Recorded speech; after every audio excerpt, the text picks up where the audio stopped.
So, what's your relationship like with your various selves? And I know that potentially whatever I've decided to name this video might actually put people off watching it, but I think it's quite an interesting concept. And once again, um, I'm not suggesting that I'm creating like 100% original content. I often think that I've never heard these things before, but then eventually I come across them in some iteration. There's very little in the way of original thought goes on around this kind of stuff. So yeah, apologies again if it sounds like I'm nicking something from someone else, but I kind of think you can think about yourselves in different ways. So there's your present self, which you are at the moment. But I kind of think thinking about the present self. The present self is constantly changing. So your present self is constantly moving. If you think about it, second by second, minute by minute, your present self becomes your past self. If you know what I mean. I know that sounds a bit odd, but that's really about what's going on moment to moment. So then the kind of major things to think about and that cause some mindset issues are your sort of relationship to your past self and your relationship with your future self, both of whom we can become quite dissociated from. It's quite interesting how we almost lose touch with who we have been in the past and who we're going to be in the future, almost as if they're completely different people. Um, but the key thing to recognize is that both of these selves are part of you, and getting your head around your relationship with those two people is really, really important.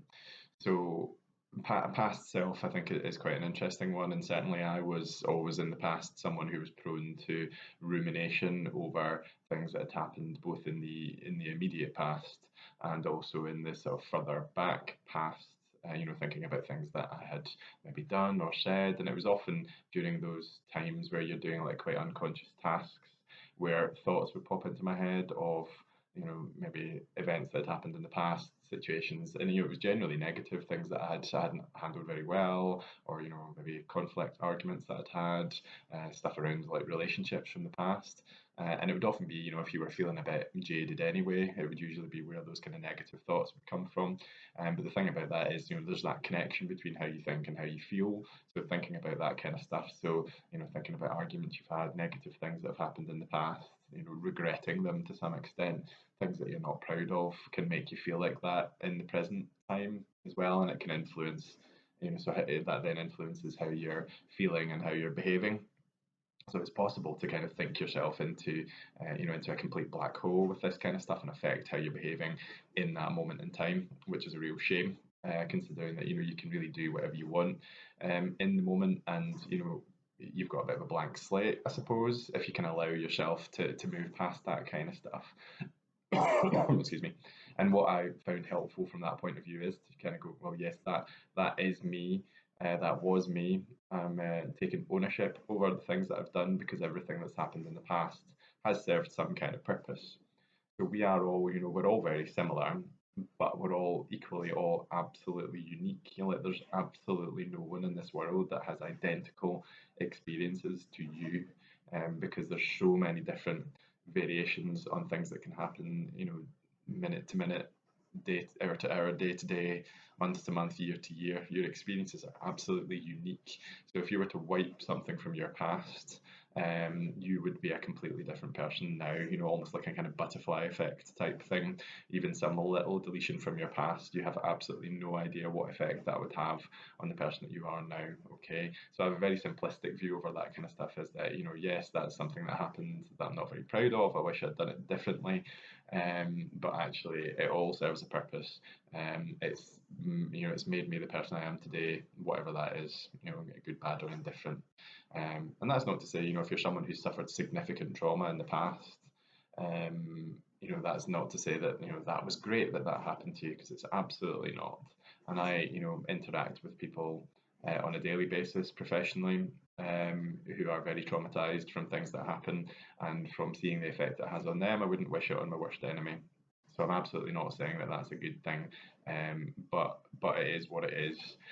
But it may be that it's so severe that you can't just park that and go, well, what happened happened. It all serves a purpose, because it may be that it's just too traumatic to be able to do that.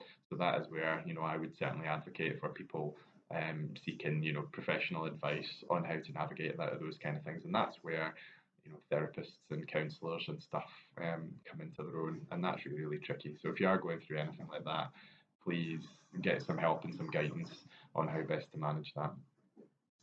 So that then brings me on to future self, because as I say, present self is kind of moment to moment doing things. Present self very quickly becomes past self. Future self, I think we have an even worse relationship with generally, and I think procrastination is a big symptom of that. Apologies for the background noise, if you can hear that. So yeah, procrastination is a big issue when it comes to relationship with future self. So actually, a lot of the time, our present self is kind of going, "I'm not going to do X activity because that's going to be future self's problem." But actually, before too long, over time, future self is going to be present self, if that makes sense. So actually, recognizing that that's the same person can really do you a big favor, because eventually you're going to be that person. And if you can kind of recognize that actually by doing this very quick activity now, then I can make life a lot easier for myself in the future. So it can be things like, I've put off taking the bins out is always my old go-to example for these kinds of things. It's going to take you less than 2 minutes to change the bag in the bin, rather than continuing to cram things in, because actually eventually future self is probably your future self who's going to be present self eventually is going to have to deal with a much bigger problem, and potentially an unhappy family slash spouse slash significant other as well. So just doing that in the moment when it needs to be done is going to massively benefit you in the future, and it's such a small thing. And I think that's where the 2 minute rule for procrastination comes in really, really handy. So yes, do you need to stop and take half an hour to do something that's going to help you in the future? If you don't have the time to do that, then no. But actually, if this thing is going to take you 2 minutes to sort out, then actually it's going to make life much easier for you in the future. Just that small little thing. Then just do it in that moment. Recognize that that's the same person. That future self is going to be present self at some point in the future. So I think, and the same thing comes with preparing for, the day ahead or the days ahead or the week ahead as well. You're a bit tired one night, you don't really fancy sorting out your food and stuff for tomorrow. You think, I'll just do it in the morning. But actually future self is not necessarily going to thank you for that if they're a bit tired and they're a bit harassed the next day, and then that can lead to all sorts of bad choices around food and lifestyle in general, and those kind of things can very rapidly become ingrained bad habits. So build that habit of just taking action on things, and not, don't dissociate yourself from your future self, because eventually you will be that person and you will be paying that price, whatever it may be. So you can either invest a little bit of time, less than 2 minutes, in making life easier for yourself, or actually you can take an action that's probably that you're going to pay the price for at a later date, because rest assured, we always see the effect eventually of the little actions that we take day to day. Okay, so have a better relationship with your past and your future self. Okay, don't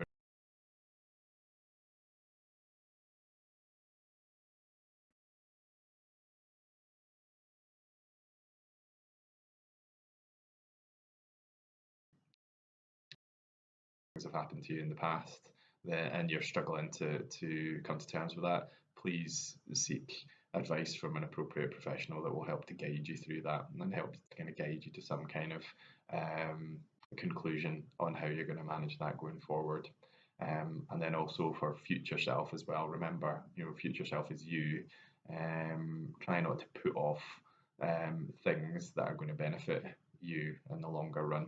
And then, if you're a procrastinator, then that's going to make a massive impact on your life.